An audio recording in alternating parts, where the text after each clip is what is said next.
Giant ionic lattices also have exceptionally high melting points. This is because the electrostatic interactions between the ions are very strong. You may notice that the magnesium 2+ ions and oxide 2- ions have double the number of charges on their ions than the sodium and chloride ions in sodium chloride, and so magnesium oxide is held together by stronger ionic bonds. Giant ionic lattices, when in the solid state, do not conduct electricity because their ions are affixed in the lattice.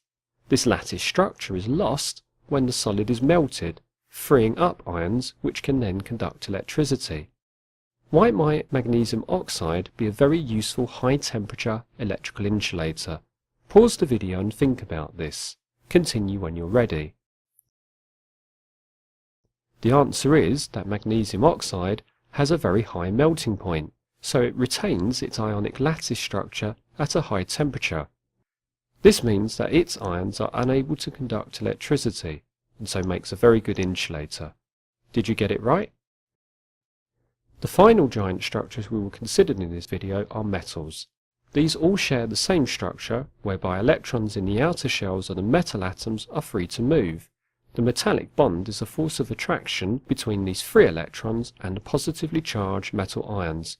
For more information about this, please see the video titled How Atoms Bond.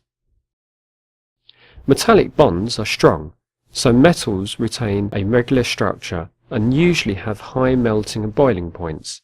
Metals also have common properties. They conduct heat and electricity because of the free electron's ability to move. Free electrons also allow the metal ions to slide past one another, and so metals can be hammered into shapes. This is called malleability.